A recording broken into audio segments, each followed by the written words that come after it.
Hello, residents of the Sterling Meadows neighborhood community. My name is Madison Penix, and I'm a Master of Public Health student from the University of Kentucky. Throughout my course of study, I've been examining the environmental contaminant radon.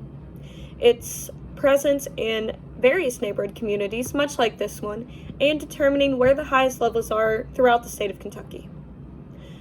After reviewing the information and data I've collected, I've discovered that your neighborhood in particular has some alarmingly high levels of radon present.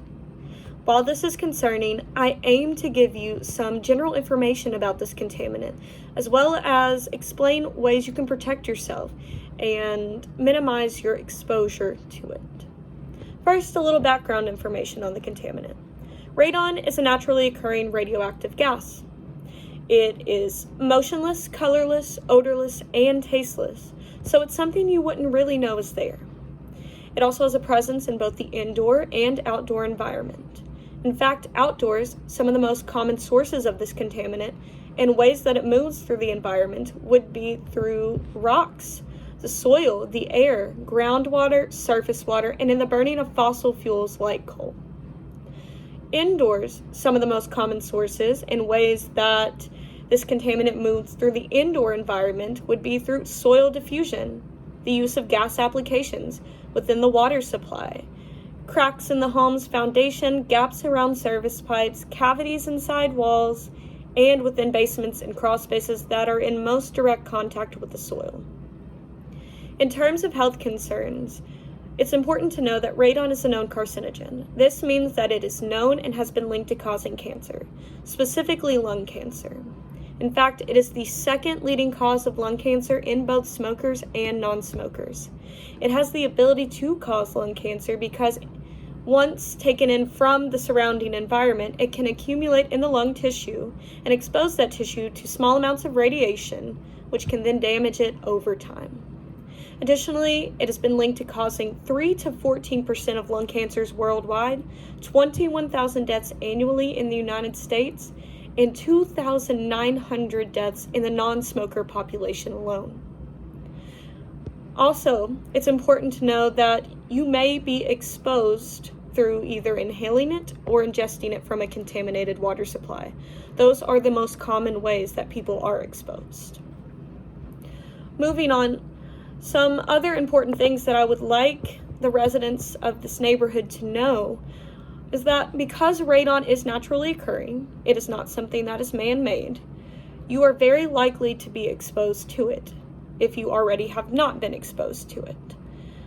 With this being said, there is one group in particular within this neighborhood that may be disproportionately affected by radon, and that would be smokers, persons who use tobacco-related products. And smokers are disproportionately affected and have a higher chance of developing lung cancer in the presence of radon because radon and cigarette smoke or tobacco smoke have a synergetic effect with one another. And this means that the combined effect of the two is greater than their individual effects alone.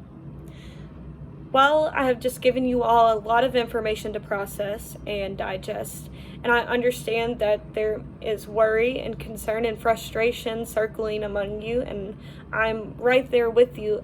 I want you to know that there are ways you can protect yourself. There are ways you can minimize your exposure, and I'm going to tell you some of those now. The first thing you can do is purchase a radon testing kit, and this testing kit can be purchased from a local hardware store or offline, or you can have a trained radon contractor come in and test your home for you.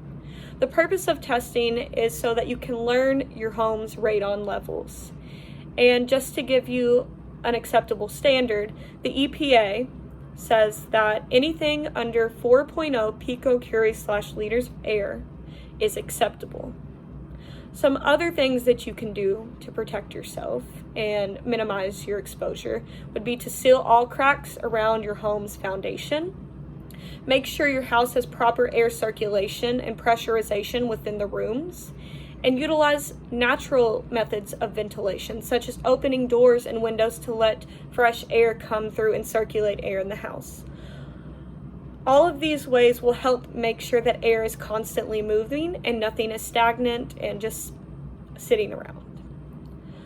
Another thing that you should consider doing if your home does not already have one is installing a radon mitigation system. And this is probably the most expensive option out of all of the ones I have given you, but it has been proven to work and reduce radon levels within the home. By taking these steps, you can better protect yourself and your family from the potentially harmful effects of radon. And I just want to thank you all for your time and for coming to this neighborhood meeting. And I'll open the floor up to any questions.